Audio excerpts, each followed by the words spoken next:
Today we're reading Sylvester and the Magic Pebble by William Steig. And we have Star the donkey here and a party crasher behind me, Blaze, the pony. Here we go. Sylvester Duncan lived with his mother and father at Acorn Road in Oatsdale. One of his hobbies was collecting pebbles of unusual shape and color. On a rainy Saturday during vacation, he found a quite extraordinary one. It was flaming red, shiny, and perfectly round like a marble. As he was studying this remarkable pebble, he began to shiver, probably from excitement, and the rain felt cold on his back. "I wish it would stop raining," he said. To his great surprise, the rain stopped. It didn't stop gradually as rains usually do. It ceased. The drops vanished on the way down. The clouds disappeared. Everything was dry, and the sun was shining as if rain had never existed.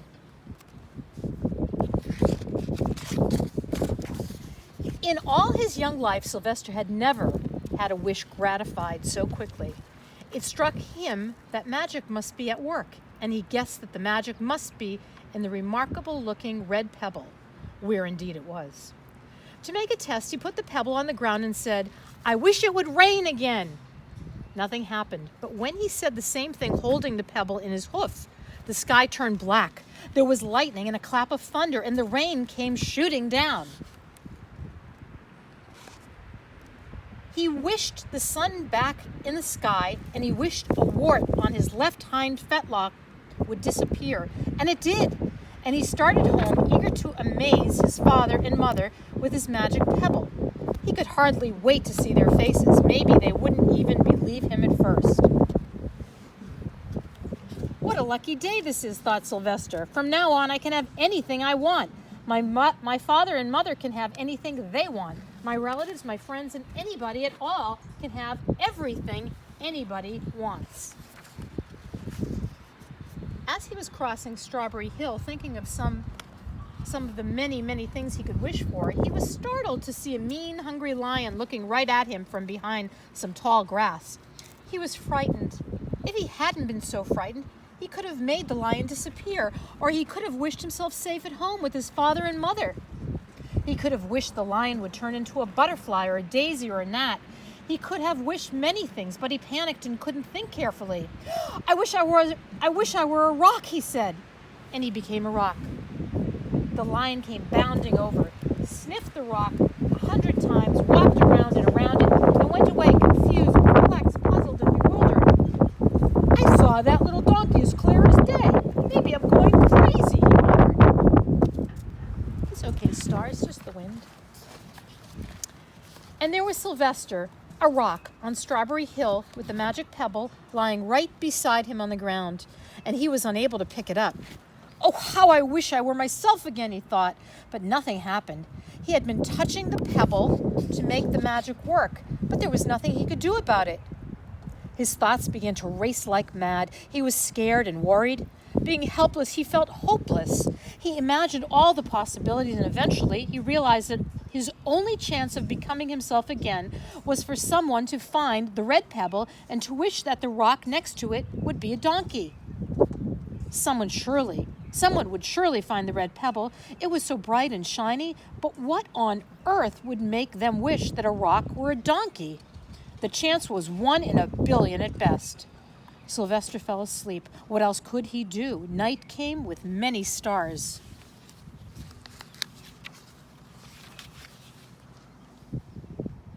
Meanwhile, back at home, Mr. and Mrs. Duncan paced the floor, frantic with worry.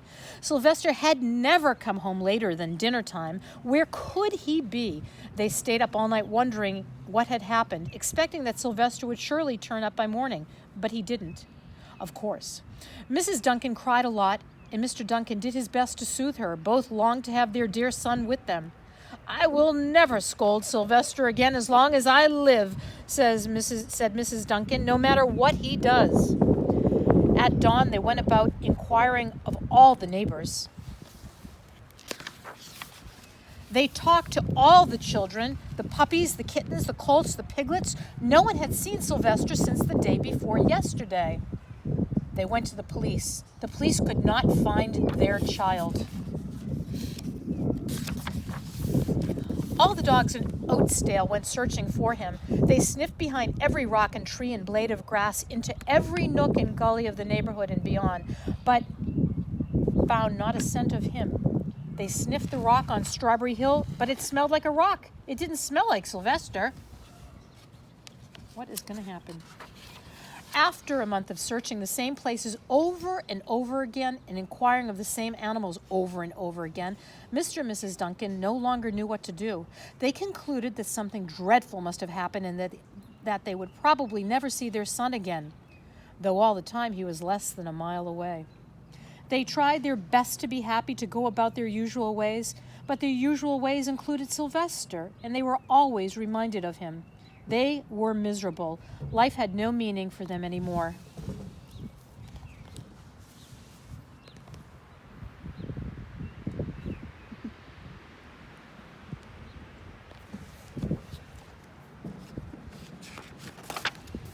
Night followed day, and day followed night, over and over again. Sylvester on the hill woke up less and less often. When he was awake, he was only hopeless and unhappy. He felt he would be a rock forever, and he tried to get used to it. He went into an endless sleep. The days grew colder. Fall came with the leaves changing color. Then the leaves fell and the grass bent to the ground.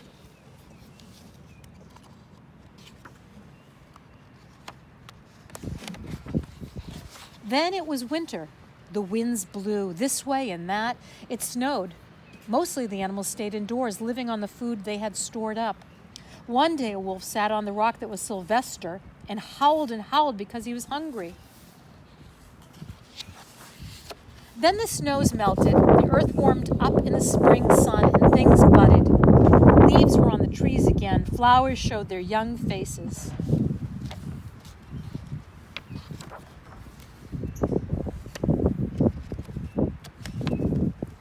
One day in May, Mr. Duncan insisted that his wife go with him on a picnic.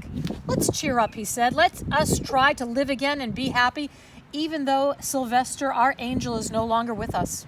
They went up to Strawberry Hill. Mrs. Duncan sat down on the rock. The warmth of his own mother sitting on him woke Sylvester up from his deep winter sleep.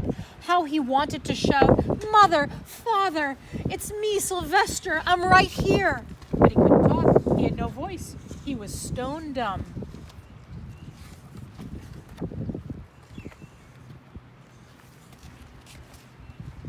Mr. Duncan walked aimlessly about while Mrs. Duncan set out the picnic food on the rock: alfalfa sandwiches, pickled oats, sassafras salad, Timothy compote.